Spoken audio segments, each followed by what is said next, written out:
La parole. Merci, Monsieur le Président. L'alinéa 22 de l'article 1 permet de déroger à certaines règles de l'urbanisme. Le principe étant que la règle peut ne pas être respectée si, au final, les raisons, les objectifs pour lesquels cette règle avait été prise sont quand même atteints. On comprend mal pourquoi, si vraiment les objectifs étaient si facilement séparables des règles, on ne résumerait pas l'intégralité du Code de l'urbanisme à un ensemble d'objectifs dont il suffirait de contrôler a posteriori qu'ils ont été remplis. Ou alors, pour le moins, pourquoi ne pas généraliser ces dérogations à tous les projets et non uniquement à certains ? Le gouvernement nous explique, la pédagogie chevillée au corps, comme souvent, que pour innover, il faut déréguler ou déréglementer. Il nous semble, à l'inverse, que c'est l'une des missions du législateur et de la législatrice de poser un cadre et une direction à l'innovation en s'appuyant sur les experts et les expertes de terrain et en investissement dans des domaines de construction durable.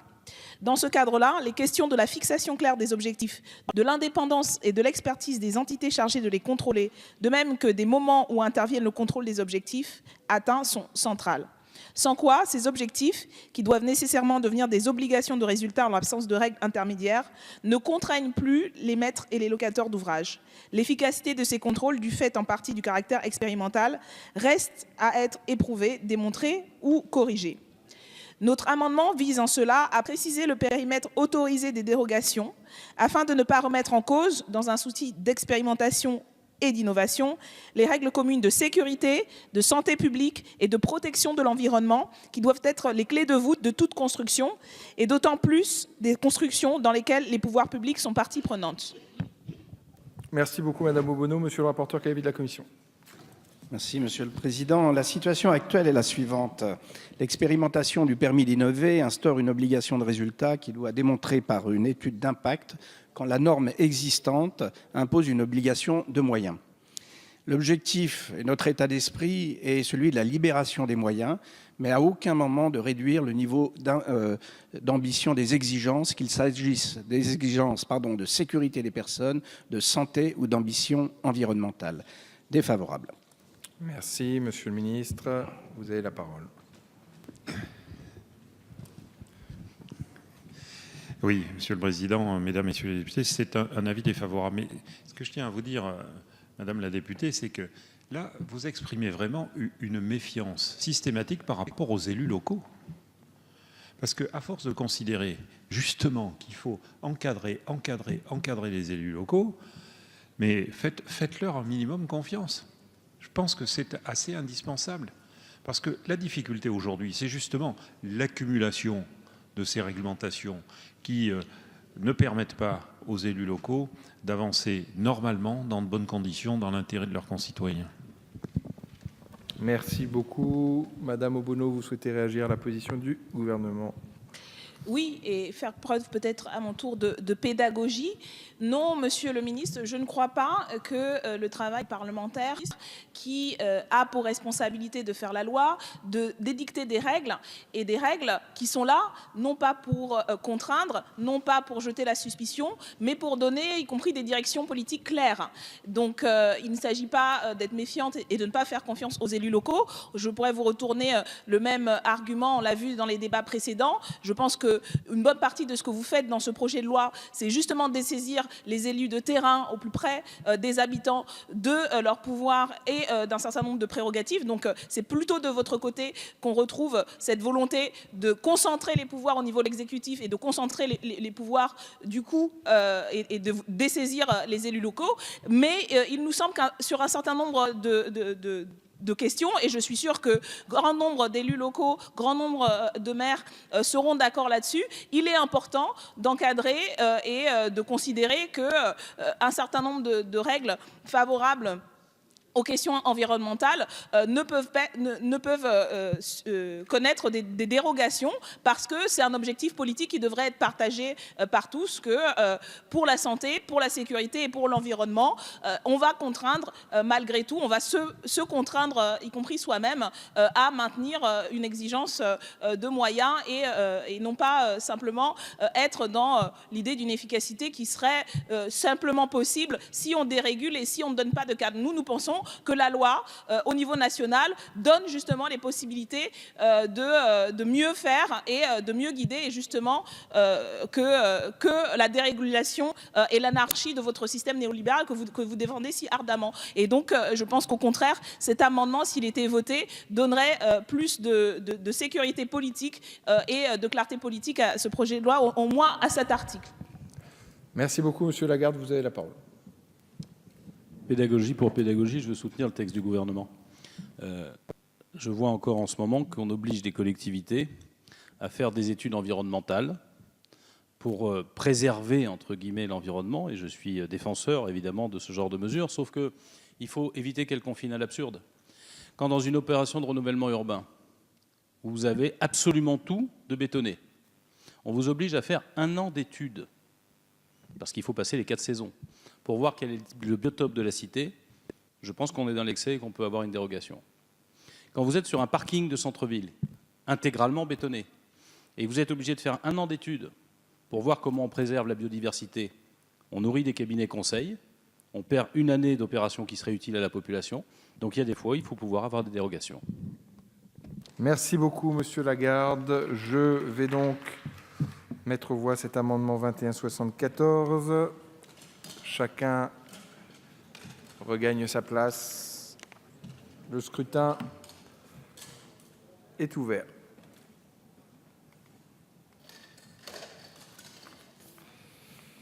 Le scrutin est clos. Voici les résultats du scrutin. Votant 59, exprimé 58, la majorité est à 30 pour, 13 contre 45. Il n'est pas adopté. Nous passons. Donc cet article 2 porte sur les opérations d'intérêt national, qui sont des opérations dont l'importance implique l'initiative et l'engagement de l'État. Concrètement, contrairement au dispositif des PPA ou des GOU, c'est l'État qui pilote ces projets. Actuellement, il en existe une vingtaine d'actifs, parmi lesquels l'opération de Paris-Saclay ou la Défense. En revanche, comme pour les GOU, ces projets peuvent déroger au droit commun. Ils n'ont pas d'obligation sur les moyens de construction à utiliser, mais doivent seulement chercher à atteindre des objectifs. S'il est nécessaire effectivement de faire évoluer certaines normes, faisons-le, mais ne donnons pas carte blanche aux constructeurs pour construire moins cher. C'est pourquoi nous proposons que ces dérogations ne concernent pas des enjeux de sécurité des personnes, de santé publique et de protection de l'environnement. Nous insistons effectivement parce que ce sont des sujets avec lesquels il s'agit de ne pas transiger, ayant en tête qu'en matière d'environnement, avec un certain nombre de dérogations et une bonne dose de pression de lobby, on fait des aéroports sur des zones humides, comme ça a été le cas à Notre-Dame-des-Landes, où on essaie d'en faire. Heureusement que les mobilisations existent pour faire entendre raison aux politiques qui s'entêtent sur ce genre de chemin.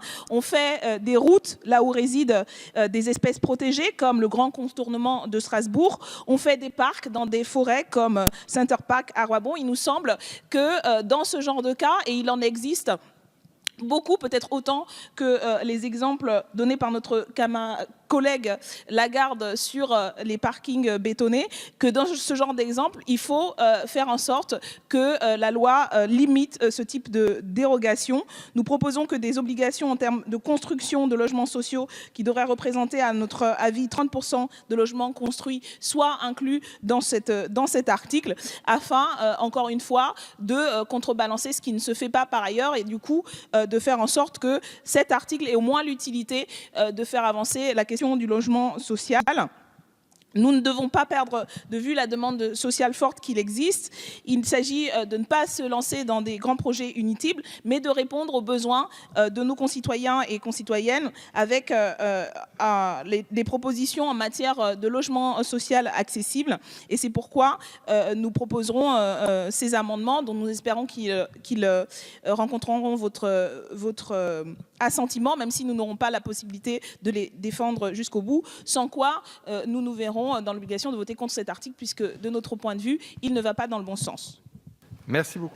Oui, merci, Monsieur le Président. Donc, c'est un amendement similaire à celui que nous avons présenté sur l'article 1. Nous ne désespérons pas de vous convaincre de la nécessité d'être guidé par l'impératif de protection de l'environnement, de protection de la santé publique et de la sécurité des personnes dans l'aménagement du territoire et dans l'ensemble des opérations qui sont menées. Nous proposons donc que les dérogations prévues à l'article 14 à l'alinéa 14, excusez-moi, de cet article ne concernent pas ces règles. Il nous semble en effet que la protection des travailleurs, des salariés, des habitants doit être primordiale. Il ne doit pas y avoir de dérogation aux règles de droit commun quand elles concernent un certain nombre d'enjeux importants. Et encore une fois, même s'il faut prendre du temps, il faut prendre ce temps parce que les risques en matière de santé et d'environnement sont trop importants et il y a suffisamment d'exemples pour le montrer. Il suffit d'une fois pour que ce soit la fois de trop. Le gouvernement explique que supprimer les normes est un moyen de libérer l'innovation. Nous sommes favorables à ce que les maîtres d'ouvrage et les services de l'État travaillent ensemble afin de rapidement valider les innovations pour réduire par exemple les consommations d'énergie. Cela passe à notre avis par un encadrement des procédures, des moyens donnés à l'ensemble des acteurs, mais pas par un laisser-faire sans contrôle qui risque de nuire à la santé, à la sécurité et à l'environnement. Voilà pourquoi nous proposons cet amendement. Merci Madame Obono. Monsieur le rapporteur. Oui, merci Monsieur le Président. On en a parlé tout à l'heure déjà, convaincre Madame Obono qu'il n'est absolument pas question pour nous de limiter les exigences en matière de sécurité sur les personnes, la santé et les questions environnementales, et lui dire que d'ailleurs une étude d'impact est diligentée pour essayer de conserver évidemment toutes ces normes dans les grandes opérations d'urbanisme. Là, défavorable. Merci beaucoup, Monsieur le Ministre. Un avis défavorable également. Je mets aux voix cet amendement 2185 avec un avis défavorable de la Commission et du gouvernement qui est pour, qui est contre, qui n'est pas adopté. Actuellement, il n'est pas obligatoire, lors de la création d'une zone d'aménagement concerté, de mettre physiquement à disposition du public une évaluation de l'impact environnemental du projet. C'est une exception au principe de l'enquête publique. Il existe un flou juridique, cette mise à disposition, quand on passe à la réalisation de la ZAC. L'exemption d'enquête publique devient valable pour la création et la réalisation de la ZAC et la participation du public se fait par voie électronique avec cet article et l'organisation de la mise à disposition par voie électronique de l'étude d'impact demande une délibération du conseil municipal. Le maire pourra l'organiser tout seul sans délibération du conseil municipal. Selon nous, les dispositifs dérogatoires ne contribuent en rien à simplifier le droit. L'enquête publique et la concertation sont la meilleure façon de faire accepter des projets. Les consultations électroniques posent problème en termes de fracture numérique et de facture numérique ainsi que d'inégalité d'accès. Et il est nécessaire que l'opposition présente au sein du conseil municipal puisse participer à l'organisation d'un débat public. C'est pour ça que nous nous opposons à cet article et demandons donc sa suppression. Président, dans la lignée de ce que vient de dire notre collègue Peu, il nous semble important de remplacer le mot essentiellement par majoritairement.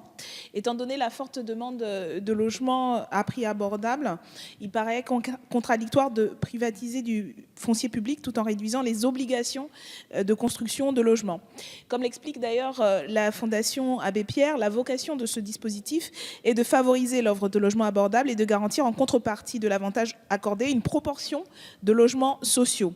Le foncier public est précieux pour atteindre cet objectif et selon nous, il ne devrait pas servir à faciliter l'installation d'activités commerciales. La perspective de réduire la surface affectée de logements de 75 à 50% aura, nous craignons, comme conséquence probable de baisser la production de logements sociaux dans une période où les organismes sont en fait déjà en difficulté, alors que la demande reste forte et la réponse proportionnellement faible. Il nous semble que notre responsabilité ici est de pouvoir garantir l'accès du plus grand nombre de nos concitoyens et concitoyennes aux logements sociaux. On sait, notamment dans les zones tendues, comment c'est difficile et pour favoriser, si on favorise les cessions avec des décotes, il nous semble nécessaire que nous garantissions au moins que les logements sociaux soient la priorité de ces constructions.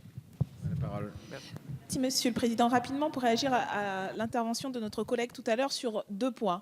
Le premier, comme l'a indiqué notre collègue Coquerel, le problème de cet article, à la différence au contraire de ce que disait notre collègue, c'est qu'il ne fait pas de l'évaluation. C'est qu'il n'essaie pas de réfléchir et rechercher des moyens.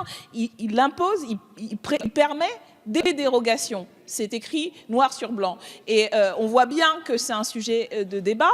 Alors, la question, c'est...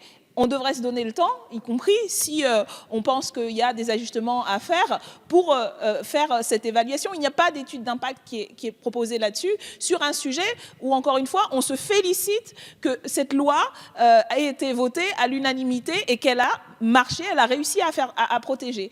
Et donc, c'est incompréhensible pour les citoyens, les citoyennes, pour les associations. Et là, c'est mon deuxième point. Ça fait plusieurs fois sur plusieurs projets de texte où, suite à l'interpellation par les associations de la représentation nationale sur des questions sur lesquelles ces associations et leurs membres sont instruits, ont fait un travail, et font souvent un travail depuis de nombreuses années, sont inquiètes ou critiques, mais avec des raisons qu'on peut considérer comme pas fondées, mais ces associations, ces personnes ont des raisons, ont fait un travail, mais ces interpellations sont considérées soit comme des fake news, soit comme des mensonges, et je trouve ça extrêmement problématique. On peut avoir des arguments, y compris entre nous, on essaie sans cesse de se rappeler qu'on ne fait des procès d'intention à personne, et je pense que c'est important, quand on s'exprime, de ne pas ainsi jeter le discrédit, pointer du doigt le travail que font, le travail essentiel pour la démocratie, et qui devrait être un point d'appui pour nos travaux parlementaires, que font ces associations, parce que ce sont souvent elles, et je finis là-dessus, qui ont été à l'avant-garde sur des questions comme les questions écologiques, bien avant que les députés et la représentation nationale se saisissent de cette question essentielle. Donc s'il vous plaît, pour y compris la bonne compréhension à une échelle un peu large de ce débat, qui, comme ça a été dit, a intéressé énormément de nos concitoyens, pour d'avoir un petit peu de respect et de considérer sur le fond, y compris en s'y opposant, les arguments qui sont portés par les associations. Nous maintenons notre amendement de suppression pour justement se donner le temps de pouvoir aller au fond du débat. On est encore en train de discuter un article qui pose plein de questions, qui suscite beaucoup de réactions, mais dans des conditions, encore une fois, qui ne permettent pas d'aller au bout des questionnements. Et encore une fois, Monsieur le ministre disait qu'il n'était pas dupe. Je ne sais pas de quoi il essaie de ne pas être dupe, mais les arguments qui sont posés dans la discussion méritent au moins que vous y répondiez. Je rappelle sur la question de la loi littorale que tout le monde encense, mais en même temps, on a l'impression que les bienfaits de cette loi-là, qui sont unanimes, qui ont permis, y compris, je pense, à des classes d'aller et de profiter d'un littoral qui n'a pas été détruit et qui a permis que se développe un certain nombre d'activités, parce que, y compris, ces espaces sont protégés et ça permet d'autres formes d'activités. Elle autorise de nouvelles constructions, mais uniquement si elle continue l'agglomération, le village existant. Donc c'est une loi qui ne bannit pas ou n'empêche pas des constructions, mais met un certain nombre de garde-fous. Je rappelle aussi que les fameuses dents creuses dont il est question ont un rôle en termes de préservation de la biodiversité, puisqu'elles absorbent une partie de la montée des océans. L'enjeu de préservation, c'est un enjeu écologique. On le sait qu'une partie des conséquences des problèmes climatiques, des inondations, des ouragans, etc., sont aggravés par l'état du littoral et par le fait que, effectivement, les espaces n'ont pas été assez protégés et on a eu l'artificialisation des sols, ont précipité les catastrophes naturelles. Il y a un enjeu social également, parce que les constructions, même si ce n'est pas du bétonnage, participent à augmenter le prix des loyers, le prix des bâtiments, et qu'il y a effectivement, il y a à la fois pour les personnes qui y vivent, ça augmente le prix des terres, ça c'est également avéré. Donc pour toutes ces raisons, il serait, à notre sens, il serait à notre sens beaucoup plus raisonnable, y compris pour aller au fond des difficultés, de supprimer cet article. Ça ne veut pas dire que nous n'en discuterons plus jamais, bien entendu que non.